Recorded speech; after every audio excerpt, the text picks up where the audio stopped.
Hey, welcome back to the Friday Funnies. You know, the government may be shut down, but the Friday Funnies are open for the business of bringing you a couple of laughs. So, you know, the governmental mess, this thing bothers me. It's all because the president wants $5 billion to build this wall. And the Democrats say, we're not going to give you anything. Now, this is what is politically incorrect, yet very accurately called a Mexican standoff.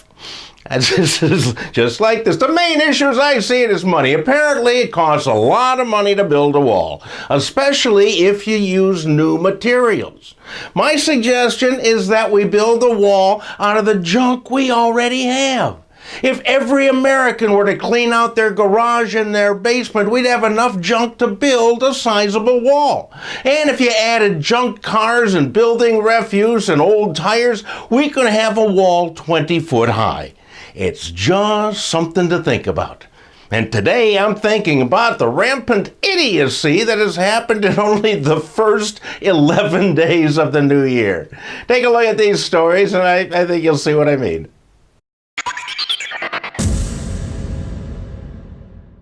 Our first story comes to us from Florida. Yeah, that's right. Something in the water down there, it must be, that makes people do goofy things. Anyhow, Wesley Scott is a 40-year-old man from Pinellas County, and he was arrested on a warrant for a previous drug charge. So the police took him into the station. As they were searching him, they found 3 syringes in his rectum.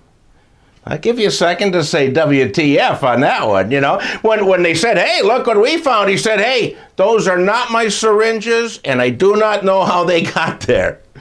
You really don't know how something got stuck up your ass, pal. Really? I mean, you must be one heck of a sound sleeper. Now he's in jail where goodness knows what he's going to find up his butt that he didn't put there. I say we need to build the wall around Florida to protect people like this from getting out into the saner part of the world. Jeremy Roberts lives in Cincinnati, and he went to his neighborhood Walmart to do a little shoplifting.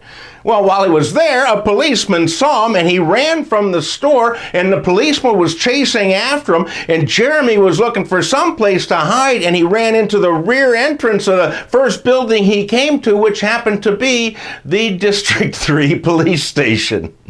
Oopsie, he was met by several officers who quickly locked him up. While they were searching him, they found several fishing lures in his butt. No, I'm teasing. I'm just making that part up, but it did make you wonder for a second. However, running from a crime scene directly to the police station makes you, Jeremy Roberts, our dumbass of the week.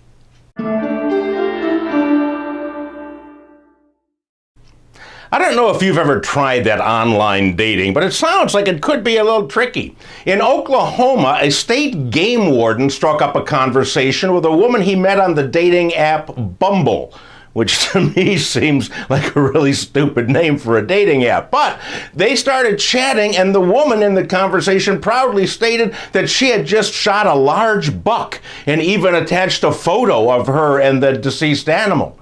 Now, this would have been an interesting conversation starter if A, deer were in season, which they weren't, and B, she wasn't talking to a game warden. Well, it was relatively easy for the officer to find her name and address, and the next day several game wardens showed up at her house and took her away. She agreed to pay a hefty fine and learned a very valuable lesson. When dating online, it's always better to lie. There you go. Hey, my friends, thanks so much for joining me. Please pass these funnies along to others. Leave us a like and let us know what you'd like to see on the Friday Funnies. In the meantime, I'll see you next Friday.